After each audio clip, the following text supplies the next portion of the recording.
दुनिया के अंदर एक बहुत बड़ा सवाल ये उठ रहा है कि ये जो जंग 12 रोज़ा जंग थी ईरान और इसराइल की, ये शुरू क्यों हुई थी और फिर इसे अचानक बंद क्यों कर दिया गया। क्योंकि सबका ख्याल ये था कि ये जंग फैलेगी, बढ़ेगी आगे और इसे अब इतनी जल्दी समेटना मुमकिन नहीं होगा। लेकिन फिर अचानक 6 घंटे के नोटिस पे ये जंग बंद हो गई और इस जंग को शुरू करने में अमेरिका का किरदार था, इस जंग के खात्मे में अमेरिका का किरदार था। अमेरिका ने ये जंग शुरू क्यों की थी और अमेरिका ने ये जंग ख़त्म क्यों की।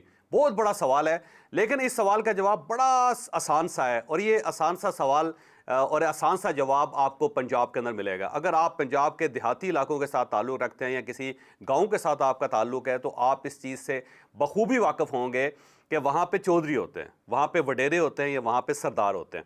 अब अगर किसी गांव के अंदर एक सरदार है या चौधरी है और अगर वहाँ पे कोई कन्फ्लिक्ट नहीं है, तो फिर उस चौधरी का क्या फ़ायदा होगा, उस वडेरे का क्या फ़ायदा होगा। वडेरा भी फ़ारग हो गया, चौधरी भी फ़ारग हो गया।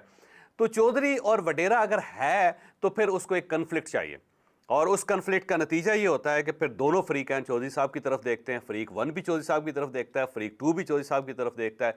और फिर चौधरी साहब जो होते हैं फरीक वन को कभी हालाशरी देते हैं, कभी फरीक टू को हालाशरी देते हैं और उसके बाद जब दोनों की लड़ाई होती है तो लड़ाई को पीक पे लेके जाते हैं चौधरी साहब। और आखिर में जब वो दोनों फ्रीकैन थक जाते हैं तो फिर चौधरी साहब उनको बिठाते हैं, बिठा के उनको कहते हैं कि फतू तू चुप कर और नूरे तू भी चुप कर। और दोनों को बिठा के दोनों के दरमियान सुलह करवा के, दोनों के दरमियान मिठाई तकसीम करके, दोनों को बगलगीर करके उन सबको कहते हैं जाओ अपने घरों में, और इसके बाद अगर किसी बंदे ने हरकत की तो मैं उसकी टांगें तोड़ दूंगा। और उसका फ़ायदा क्या होता है? उसका फ़ायदा ये होता है कि चौधरी साहब बने रहते हैं, वडेरा वडेरा बना रहता है, सरदार सरदार बना रहता है। तो ये जो जंग हुई सारी की सारी, बल्कि इससे आगे पीछे जितनी जंगें हैं, यूक्रेन की जंग है, रशिया की जंग है, और उससे पहले गज़ा के ऊपर जो अटैक हुआ था इसराइल का वो है, फिर इसराइल की तरफ से जो लेबनान के ऊपर हमला हुआ वो है, फिर सीरिया के ऊपर जो कुछ हुआ वो है, इससे पहले इजिप्ट चले जाएं, उससे पहले आप लिबिया चले जाएं, उससे पहले आप इराक चले जाएं। और इसके साथ साथ जो डोनाल्ड ट्रंप ने यहाँ पे टैरिफ की जंग शुरू की थी, इस सारी जंगों का सिर्फ एक मकसद है और वो मकसद ये है कि डोनाल्ड ट्रंप ये साबित करना चाहता है कि दुनिया का चौधरी मैं हूँ, दुनिया का वडेरा मैं हूँ। अब अगर आप फ़र्ज़ करें कि इसराइल और गज़ा के दरमियान जंग ना होती और इस जंग को ज़ाहिर है फिर होती ना, तो बंद कौन करवाता?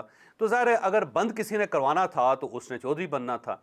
यूक्रेन और रशिया की जंग ना होती तो इसको बंद किसने करवाना था? और अगर कोई बंद करवाएगा तो वो कौन होगा? वो चौधरी होगा पूरी दुनिया का। सेम इसी तरह अगर ईरान और इसराइल की जंग ना होती तो फिर इस जंग को बंद नहीं करवाया जा सकता था। अब अगर जिसने बंद करवाया तो वो कौन होगा? वो चौधरी होगा। तो ये सारी जंगें जो हैं सिर्फ और सिर्फ इसलिए की जा रही हैं कि डोनाल्ड ट्रंप और अमेरिका को स्टैब्लिश किया जाए दोबारा कि हम चौधरी हैं। वो दुनिया को ये बताना चाहते हैं कि हम सरदार हैं भाई साहब। आपको अगर तकलीफ होनी है, आपने कोई गड़बड़ करनी है, आपने अगर किसी के साथ लड़ना है और अगर उस लड़ाई को रोकना है तो वो हम होंगे। तो ये सारा का सारा जो खेल था उसका मकसद सिर्फ और सिर्फ ये था कि डोनाल्ड ट्रंप को वर्ल्ड लीडर साबित किया जाए, अमेरिका को वर्ल्ड पावर साबित किया जाए और ये साबित किया जाए कि दुनिया के अंदर सिर्फ एक ही ताकत है और उस ताकत का नाम है अमेरिका, और दुनिया का सिर्फ एक ही लीडर है और उस लीडर का नाम है डोनाल्ड ट्रंप। तो ये सब सारा खेल जो है ना इसलिए हुआ था।